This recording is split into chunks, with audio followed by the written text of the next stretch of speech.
It took a little while, but we finally got a brand new air intake filter on the axe. Let's talk about it. But before I get to the nitty-gritty of the new filter, let me just talk to you a little bit about the previous air filter. The old air filter with that great retro hot rod air intake was the Kuryakin, I'm not sure if I'm saying it right, the Kuryakin Hypercharger Air Cleaner. It was on there whenever I bought the machine a few years ago, but recently when I tried to repair it with new parts, some things got shipped off and they never recovered. No matter how many times I tried to repair it, it just wasn't working for me. So I decided to go for a simpler design, pretty much the basic design, and all the recommendations I was seeing on the internet said the Arlen Ness air sucker. Fortunately, JP Cycles had plenty of them to offer, so I took it up. But just to make sure we got the perfect airflow, I also had to get the disc cover and the sock, the little red mesh thing covering up the air filter, from Arlen Ness. So it took me a little bit of doing, and I had to make sure I wasn't breaking anything off. Because again, for those of you who know, I'm not the most mechanically inclined person out there. I'm not a mechanic. I'm a musician. But thank God for a little thing called YouTube. I was able to effectively take off the old air system by myself, and with a little bit of oil and grease, I was able to get the new Arlen Ness Stage 1 air sucker on there. It actually was a very simple process, which surprised me. All you needed was the right materials first, and then everything else pretty much fall into play. The biggest thing though is making sure you do not over tighten the bolts. And if you don't know what a torque wrench is, you better find out real quick, because that torque wrench can make it or break it, literally, when you are trying to reassemble this air intake. Or any air intake for that matter. If you over tighten it, you can break it. If you don't tighten it enough though, it'll fall right off. So I had to use a small torque wrench with my Allen wrenches to tighten this up to the right tension. The websites to all of these vendors and people that I have mentioned that help me on YouTube will be found in the video description on this ride. And as you see these close-ups, you will also see that right here beside the Rainbow and Memorial Bridges, the traffic was pretty heavy.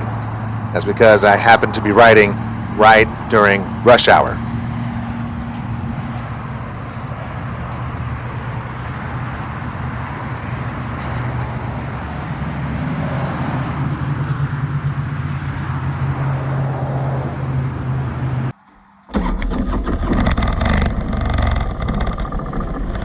On the initial startups, the engine seemed to be a little overwhelmed by the air intake, but after riding for a little bit, I believe it readjusted. Because here's the deal. The air filter on the air sucker is big for two reasons. One, it looks great, but more importantly, number two, it is to ensure that the engine will have plenty of filtered air for its combustion process. Arlen Ness intentionally designed these things to be oversized. That way there's plenty of air intake no matter what. Even with the sock on, there's still plenty of air to be filtered into the chambers for proper combustion.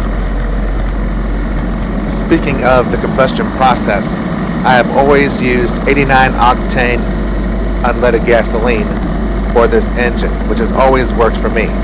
But I also noticed riding along the bridges to and back, there was some unusual popping or mild backfiring out of the pipes. I call it piping because it's not really a backfire. A backfire is when the engine stops entirely, which did not happen.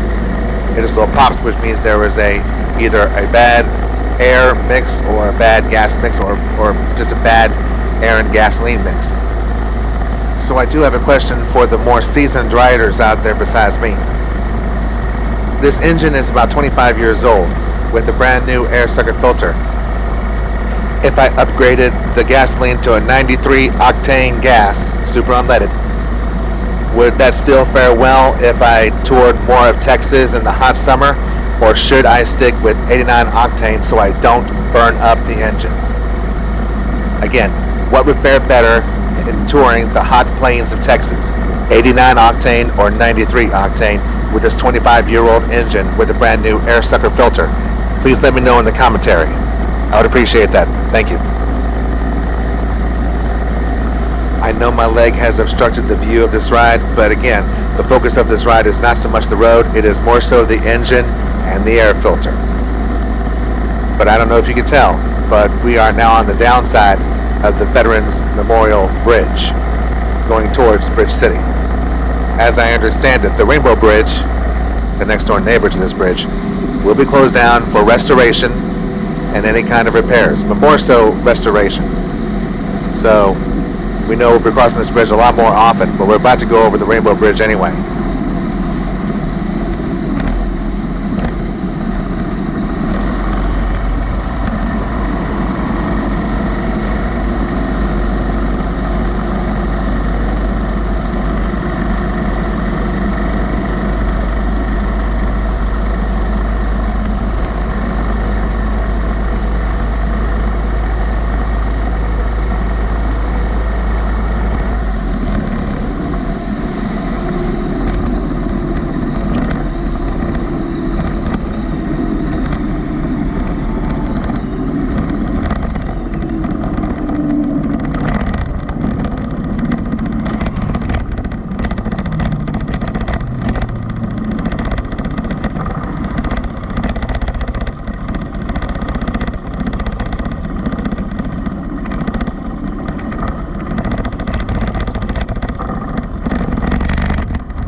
Some other riders have told me that the addition of the air sucker showed an immediate response in torque and performance.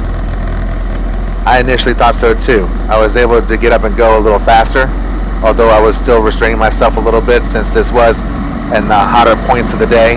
Even at rush hour, Southeast Texas can get real hot and can stay real hot. So I really wasn't pushing it. I really wasn't trying to get up to speed faster than the speed of lightning. No, and honestly, you can't really do that with these touring models, especially this 25-year-old Road Glide. I just want to make sure that I didn't overrun it as I was testing out the air filter in this hot, hot summer heat in Texas. But I could tell that the torque was a lot more constant, and I could tell that there was a little more power in the get up and go. So that is probably too, because of the huge size of the air filter, probably allowed a lot more air, which I guess in theory will lead to a little more power on the power strokes inside the chambers. And now we're crossing one of the tallest bridges in the United States, the Rainbow Bridge, which again, later on in fall 2024, they will start a restoration process. Usually it takes about a year. Hopefully it won't take that long. Maybe new modern techniques will make the expedition of restoration go a little faster. One last thing about the Rainbow Bridge. It still amazes me that some people who drive cars and, tiny little cars all the time get scared at the thought of crossing the Rainbow Bridge. Whenever it first was built, yeah, there was legitimate concern. That was a very narrow bridge with one lane going up and one lane going back. That I can understand. But now, the bridge is one way, just like the Veterans Bridge is one way. And truth be told, yeah, it's a tall bridge with a semi-steep incline and decline, but honestly, I love riding that bridge. You get a beautiful view of Southeast Texas, and it's just a great ride all the way up and all the way down.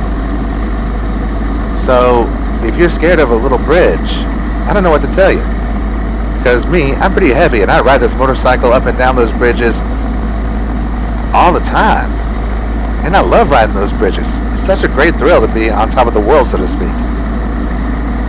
So, all I have to say is, I guess, if you can't get over yourself, I'm sorry.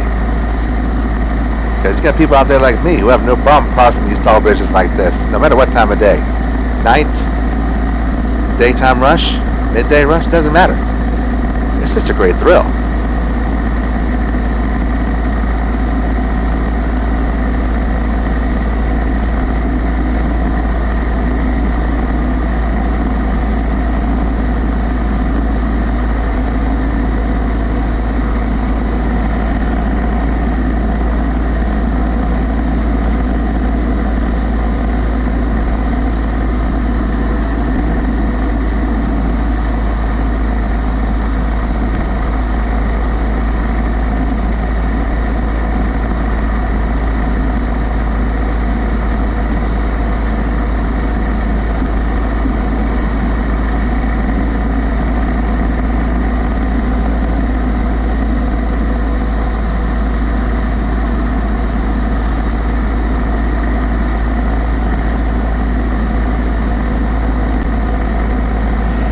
do have one question to those who use GoPro cameras all the time.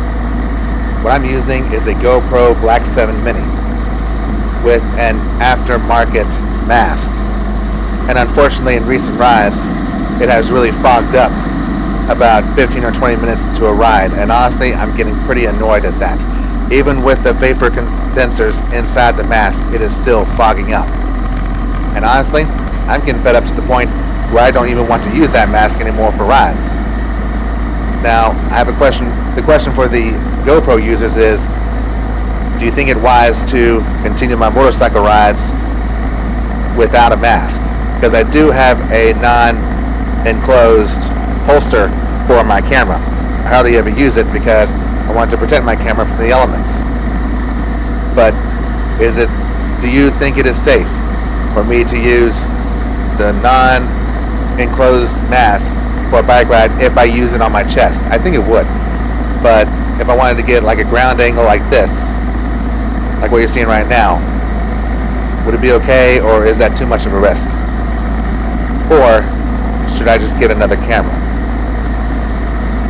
Let me know in the commentary section as well. Thank you.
This ride was recorded on July 15th, 2024, 2 days after the horrific assassination attempt on Donald John Trump.